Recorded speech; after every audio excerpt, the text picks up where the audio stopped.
Sebelum kita kembali ke satu benda. Bila sebut turun tadi, kita tak jawab lagi pasal apa perlu turun di situ kan. Sedangkan dalam dunia ni luas dan banyak tempat. Baik. Sekarang ni agak-agak tentera-tentera hak nak jadi penolong kepada Imam Mahdi tu dari mana? Hak banyak dia. Kan memang dia bercampur. Agak-agak mari daripada mana? Afghanistan ke, Pakistan ke, ISIS ke, Iran ke, Iraq ke, daripada mana? Yang sekarang ni orang duk tengah tiun dia. Tempat ni orang duk tengah ceroboh. Tempat ni orang duk tengah intai-intai. Tempat ni orang duk tengah usha-usha. Agak-agak mana? Syria. Syria. Ada pendapat lain? Turki. Lagi? Turki tu dekat dah dengan Syria tu. Arah sama dah tu. Okey.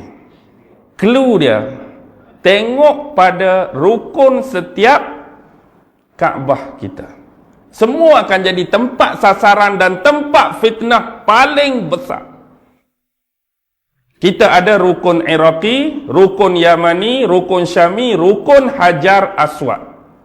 Rukun Iraqi mengarah ke Iraq, kita dah tahu apa jadi pada Iraq. Kita dah tahu apa jadi pada Iraq. Dia jadi fitnah, hancur lebur.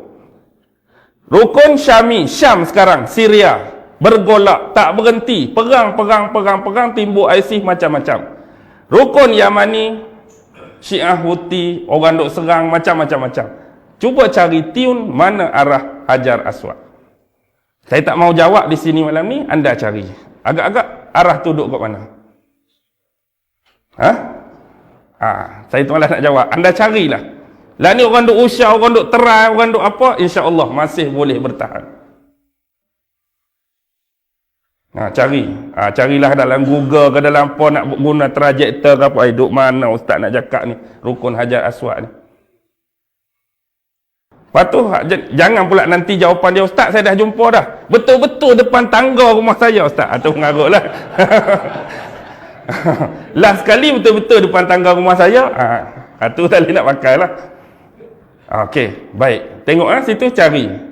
Kalau ada pertemuan ketiga, mudah-mudahan insya-Allah kita akan bincang lagi. Biar dia tertangguh lagu tu. Kita syok juga kadang-kadang orang duk agak-agak dak.